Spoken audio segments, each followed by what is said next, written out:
In 2023, South Africa spent 332 out of 365 days in the dark. The country sitting on $2.5 trillion in mineral wealth, Africa's most advanced economy, couldn't keep the lights on for more than 13 days straight. Its busiest port ranked dead last out of 403 ports globally. Youth unemployment hit 62%. But this wasn't a natural disaster. This was a choice. How did one of the most promising nations on Earth end up on the brink of collapse? And what does it mean for you when a country starts to eat itself from the inside out? South Africa is the test case for whether a resource-rich democracy can survive its own governing class. This country holds roughly 70% of the world's platinum, 75% of its chromite, nearly 40% of its manganese reserves, minerals the world desperately needs for electric vehicles, green energy, and defense. They're sitting trapped underground, and if you own an electric vehicle or invest in green energy, you need what's down there. AGOA, the African Growth and Opportunity Act, the trade deal with the US, was barely extended, 1 year, and Trump's 30% reciprocal tariffs now threaten a $14.5 billion export relationship. The ANC just lost its majority for the first time in 30 years. Government debt has nearly tripled, from 28% of GDP to 77% in 16 years. And yet, S&P just upgraded the country's credit rating for the first time in nearly 2 decades. So no, this isn't another "Africa is falling apart" video, because the ending to this story isn't what you think. 30 years after Mandela promised a rainbow nation, South Africa has the highest inequality on Earth, the worst performing ports on Earth, and 8 million people who can't find work. But this collapse wasn't inevitable. To understand how deep the rot goes, you have to look at what South Africa was given and what was thrown away. South Africa in 1994 was, by a wide margin, the most industrialized economy in Africa. Eskom, the state power utility, generated roughly 45% of all electricity on the entire continent. Transport infrastructure ranked 6th globally. The Johannesburg Stock Exchange was already Africa's largest. And electricity? It was the cheapest in the world. The initial optimism was real. Mandela's Reconstruction and Development Program promised 1 million homes in 5 years. And to be fair, they delivered. Over 4 million subsidized houses were built, 56,000 new classrooms, 9 million households connected to the grid. By 1999, 80% of urban homes had electricity. But here's what nobody mentions. Despite all that building, inequality actually got worse. Poverty headcount rose from 45% in 1995 to 52% by the year 2000. The houses were built, the gap got wider, and then came the decisions that would seal the country's fate. In 1998, the government published a white paper that explicitly warned. By 2007, Eskom's generation surplus would be exhausted. The Mbeki government's response? Forbid Eskom from building new power stations. The logic was that private operators would handle new capacity under a market liberalization plan. Think about that. The government told its own power company, the one generating nearly half of Africa's electricity, to stop building, and then waited for the private sector to show up. The private sector never showed up. Permission to build was finally granted in 2004, 6 years too late. If you're wondering how a country goes dark, this is how. Between 1961 and 1996, South Africa had commissioned 15 power stations, adding 35,000 megawatts. In the entire 21st century, just 9,500. Mbeki himself later admitted, "We were wrong. Eskom was right." The second decision was cadre deployment. The ANC's policy of placing loyal party members into key state positions regardless of competence. By the 2020s, 87 out of 257 municipalities were classified as dysfunctional. Only 13% received clean audits. The rot was baked into the system before the looting even started. And the third? Thabo Mbeki's AIDS denialism. Between 2000 and 2008, his refusal to accept the science cost between 343,000 and 365,000 preventable deaths. His health minister, Manto Tshabalalam Simang, was nicknamed Dr. Beetroot for promoting garlic and lemon juice over proven treatments. A catastrophic failure that signaled something deeply broken in the relationship between the state and reality. Then, in 2009, Jacob Zuma was elected president. And this is where the story shifts from mismanagement to systematic plunder. The country had the tools for success, but a change in leadership would turn those tools into weapons of self-destruction. In October 2015, a deputy finance minister was driven to a compound in the Johannesburg suburb of Saxonwold. Inside, a man offered him 600 million rand, roughly $40 million, in cash, plus the job of finance minister. The condition? Fire 3 Treasury officials. When the deputy refused, the man threatened to kill him. That man was not a drug lord. He was a computer salesman from India who had arrived in South Africa with a suitcase of hard drives in 1993. His name was Rajesh Tony Gupta, and he told Deputy Finance Minister Mcebisi Jonas that his family had already earned 6 billion rand from the state and wanted to increase it to 8 billion. Jonas refused. He lived to testify. And the first targets were the crown jewels of the South African economy. Zuma took office in May 2009. According to evidence presented at the Zondo Commission, he had a plan to capture Transnet, the state transport company, within a month of his inauguration. By November 2010, systematic infiltration of state-owned enterprises have begun. The playbook was always the same: replace boards with loyalists, install compliant CEOs, redirect procurement to Gupta-linked companies, launder the proceeds through captured financial advisors. What followed was the most audacious looting of a democracy in modern history. The Zondo Commission, South Africa's equivalent of a post-mortem on its own government, would eventually hear over 300 witnesses across 429 days, reviewing 1.7 million pages of evidence. It cost taxpayers 1 billion rand for the privilege of documenting their own robbery. First target, Eskom. The board was replaced with Gupta nominees. Coal contracts were steered to Tegeta Exploration and Resources, a company owned by the Guptas and Duduzane Zuma, the president's son. A 659 million rand irregular prepayment was processed in 3 hours to fund Tegeta's acquisition of Optimum coal from Glencore. And the coal they supplied? Of 30 samples tested, 29 failed quality standards. They were burning garbage and calling it coal. Between 2012 and 2018, 20 billion rand in irregular expenditure was recorded at Eskom. But here's what you need to understand. The real damage wasn't the money stolen. It was the maintenance deferred to preserve cash for looting. Critical plant maintenance was skipped year after year, directly causing the generation failures that would plunge the country into 332 days of darkness. By 2016, Eskom was 66% overstaffed, according to the World Bank. Productivity collapsed from 7.4 gigawatt-hours per employee in 2005 to 4.5 by 2021. Meanwhile, the Medupi and Kusile mega-projects, meant to solve the capacity crisis, ballooned to 467 billion rand, 3 to 4 times their original budget, over a decade behind schedule. Total bailouts to keep the lights flickering, 496 billion rand. That's $27 billion pumped into an entity that was being looted from the inside.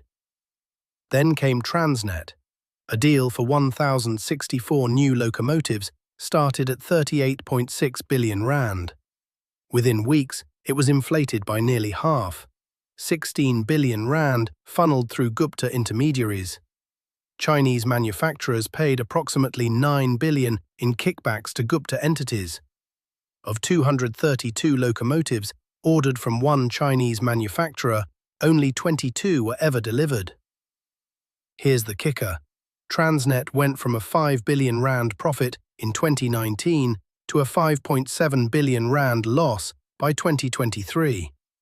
The Zondo Commission identified it as the primary site of state capture in financial terms. And it didn't stop there. SAA, the national airline, under Dudu Myeni, a close Zuma associate, ran up 16.8 billion rand in losses over 5 years. 50 billion pumped in since 2008. Myeni was declared a delinquent director for life. Prasa, the passenger rail agency, awarded a 3.5 billion rand tender to a front company with no employees. The locomotives they delivered were too tall, requiring 4.14 meters of clearance in tunnels with a 3.965-meter maximum. Yes, trains that physically do not fit through the tunnels. 2.7 billion rand for 13 unusable trains. The specifications were written by a man who falsified his engineering PhD. He only had matric, a high school diploma. He got 15 years. Hey, quick question for the comments. If you were Mcebisi Jonas in that room, staring down a $40 million bribe and a death threat, would you take the money or refuse? Let me know below. SARS, the tax authority, was gutted by a Zuma appointee who dismantled its investigative capacity. 55 senior staff departed. Tobacco excise dropped 15%. Result, a 50 billion rand revenue shortfall. Bain & Company, the consultancy that designed the restructuring, was banned from government business for 10 years. Now add it all up. The Zondo Commission traced 57 billion rand in directly tainted spending. The National Prosecuting Authority identified 72.3 billion dispersed to Gupta-related entities. Broader damage estimates range from 500 billion, that's Ramaphosa's own figure, to 1.5 trillion rand. A senior Reserve Bank economist estimated that growth should have exceeded 4% during the state capture era. Instead, it averaged barely 1%. Do the math. Roughly 3 percentage points of GDP growth destroyed every single year for nearly a decade. And the punchline?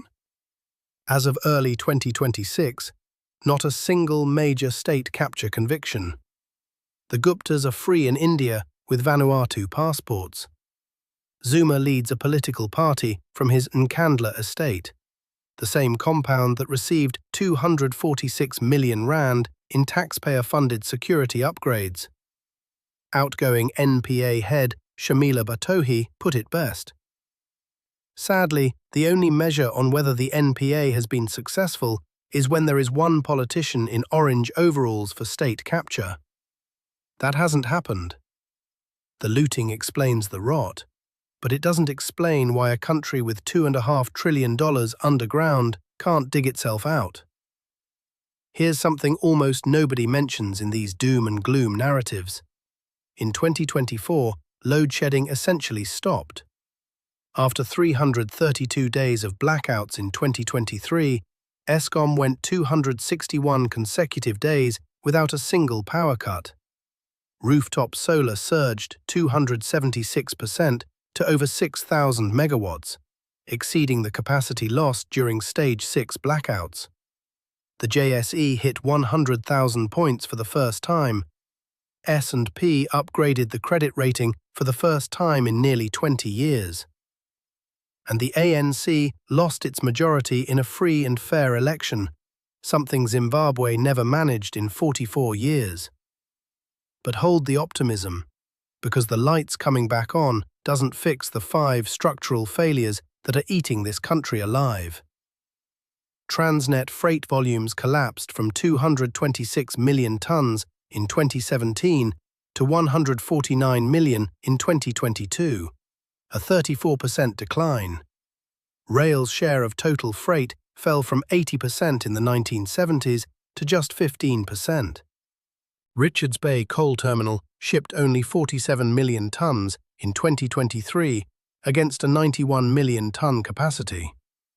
South Africa missed the 2022 to 2023 coal price boom, coal hitting $350 a ton because it physically couldn't ship the product to port. Copper cable theft, 1,121 kilometers stolen in 2023, an 8-fold increase in 5 years. Armed gangs rob standing trains. Station buildings looted to rubble. All 4 major container ports rank in the bottom 10 globally. Durban, handling 60% of container traffic, ranked dead last. Companies are now routing exports through Maputo, Mozambique, a country with 4 major ports so dysfunctional that shippers prefer one of the poorest countries on Earth. The freight that can't move by rail goes on roads. 80% of national roads have exceeded their 20-year design life. The repair backlog, over 200 billion rand. If that were the only structural problem, South Africa could probably fix it. Ports and rail can be rebuilt.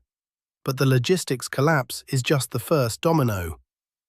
Nearly 915,000 South Africans live abroad. Between 2020 and 2024, Canada alone issued nearly 8,000 work permits to South Africans, 600 to medical professionals, including 350 specialists, cardiologists, neurologists, emergency physicians. Gone. 38% of Medical Association members say they intend to leave over the proposed national health insurance. Inside the country, the Western Cape gained over 183,000 net migrants from other provinces in a single year. People voting with their feet toward the one province where services actually work. You can rebuild ports and rail, but you can't rebuild a country without the people who know how. And the bleeding doesn't stop there.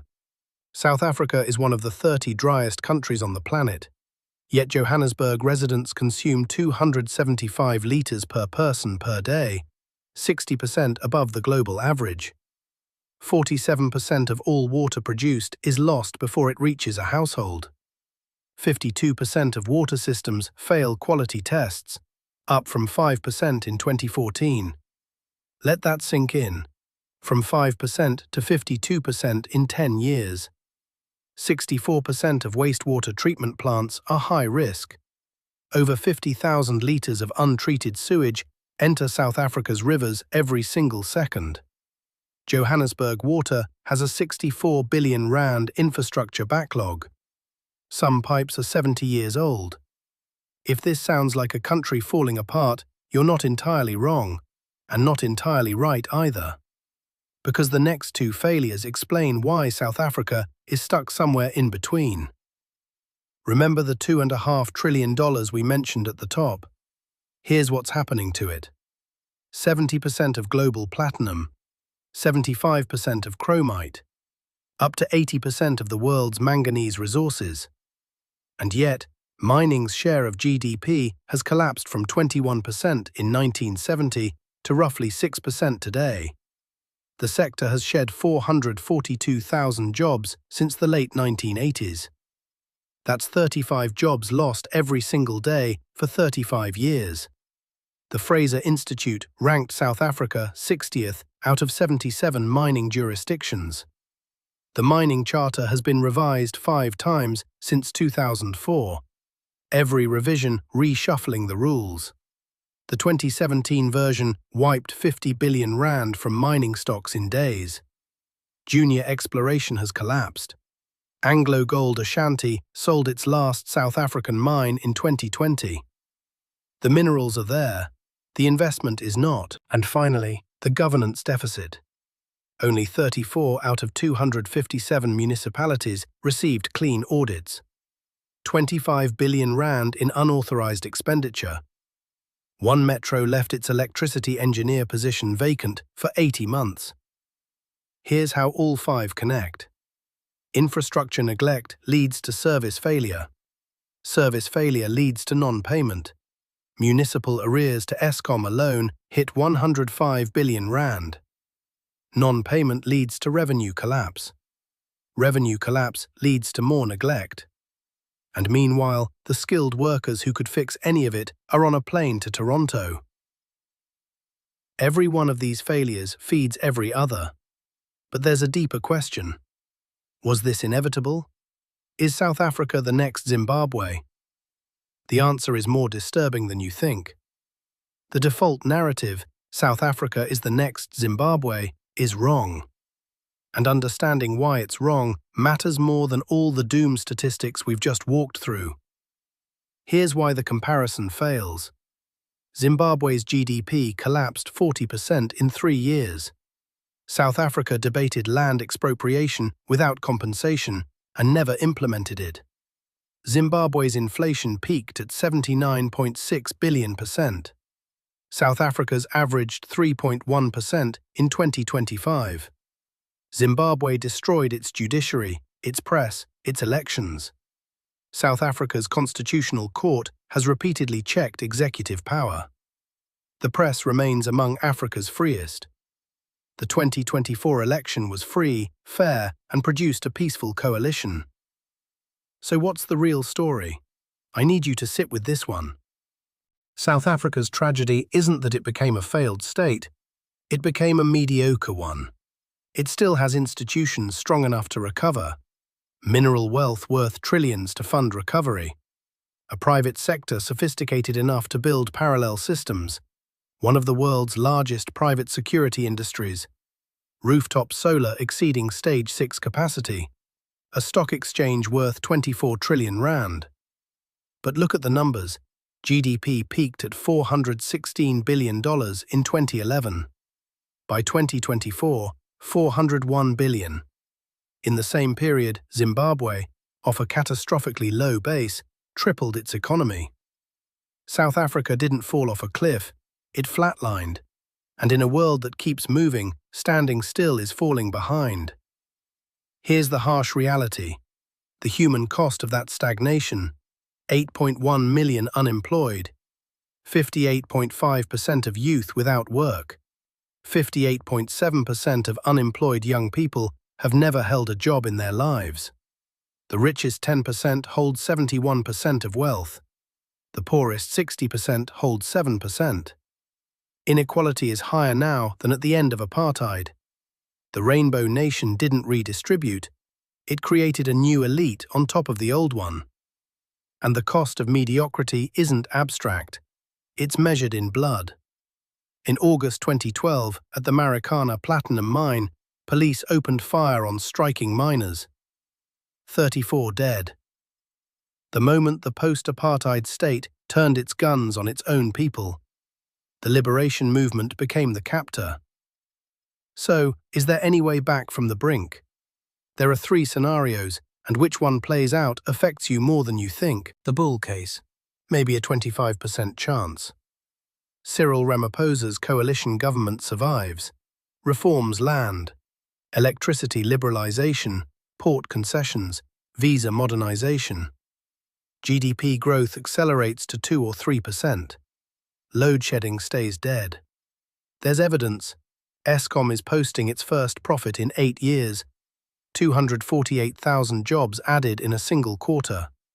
Inflation at 3.1%. A major international operator just won the Durban port concession. Transnet volumes up 13% year over year. The base case, roughly 55%. The coalition fractures. Reforms stall. Growth stays at 1 to 1.5%. After 1 year, only 9% of the coalition's 121 promises show measurable progress. None fully implemented. Unemployment stays above 30%. The private sector builds parallel systems. South Africa muddles through, not collapsing, not recovering. The bear case, about 20%. Zuma's MK party grows. The 2029 elections produce a populist coalition pursuing nationalization and fiscal recklessness. And here's the warning sign. Zuma just appointed Brian Molefe, arrested on state capture fraud charges, as MK Party Treasurer General. Lucky Montana, implicated in the trains that don't fit scandal, now sits on Parliament's Transport Oversight Committee. The party that looted the state is rebuilding itself inside Parliament. And one more thing almost nobody talks about. South Africa's agricultural sector is quietly thriving. Second largest citrus exporter in the world. Fourth consecutive quarter of growth. The productive economy hasn't given up. It's just working around the state. South Africa's curse was never its rainbow. It was the illusion that a country could inherit the most advanced economy in Africa and coast on that inheritance forever. For 30 years, it burned through the surplus. The electricity surplus, the fiscal surplus, the institutional surplus, the goodwill surplus. The question isn't whether the Rainbow Nation is falling apart. It's whether the people who finally noticed, the coalition government, the solar installers, the Western Cape bureaucrats, the Constitutional Court judges, the 914,000 who voted with their feet, noticed in time. And if you haven't seen our deep dive into Mexico's nearshoring trap, why Wall Street's next China bet might be dead on arrival, check it out. Links on screen. Now I want to hear from you. Drop your prediction in the comments. Does South Africa muddle through, or does the populist wave take it under by 2030?